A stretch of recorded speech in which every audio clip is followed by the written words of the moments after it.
കുഞ്ഞിച്ചേട്ടാ, ഇന്ന് രാവിലെ എന്നെ എഴുന്നേപ്പിച്ചത് ആരാന്നറിയാവോ? എന്റെ കുഞ്ഞിച്ചക്കൻ.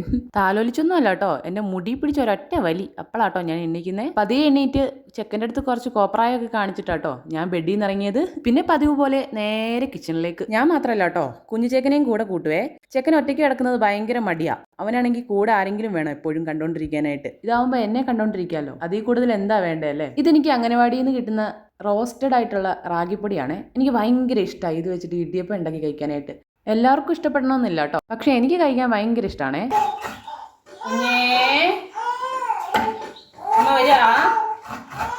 ഇതിൻ്റെ ഇടയ്ക്ക് ഇങ്ങനെയൊക്കെ ഉണ്ടാവുവേ.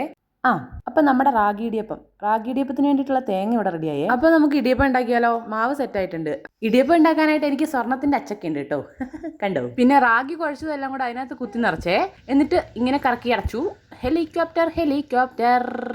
ശേഷം അച്ചിലാക്കിയ റാഗിയെ ഇങ്ങനെ ഇഡലി പാത്രത്തിലേക്ക് ചപ്പാ എന്ന് പറഞ്ഞ് ഇങ്ങനെ ഒഴിക്കുക, പീച്ചി ഒഴിക്കുക കേട്ടോ. ശേഷം അതിങ്ങനെ അടുക്കി വെച്ചിട്ട് അത് അടച്ചു വെക്കുക, വേവട്ടെ. അപ്പോഴേക്കും ചെക്കൻ അൺകൺട്രോളബിൾ കച്ചറയായിരുന്നേ. ഞാൻ പിന്നെ ചെക്കനെ ഉറക്കാൻ വേണ്ടി പോയി. പിന്നെ തിരിച്ചു വന്ന് കണ്ണി കണ്ടതെല്ലാം വാരി പറക്കി അരിഞ്ഞെടുത്തു. കുക്കർ അടുപ്പത്ത് വെച്ചിട്ട് അരിഞ്ഞു കൂട്ടിയതെല്ലാം വാരി അതിനകത്തോട്ടിട്ടു കേട്ടോ. ചെറിയൊരു കിഴങ്ങേറി കേട്ടോ ഞാൻ ഉദ്ദേശിച്ചത്. അങ്ങനെ വിസിൽ വന്നു. എനിക്ക് കുക്കിംഗ് ഒന്നും അത്ര പിടുത്തമൊന്നും ഇല്ലാത്തൊരു സംഭവമായിരുന്നേ.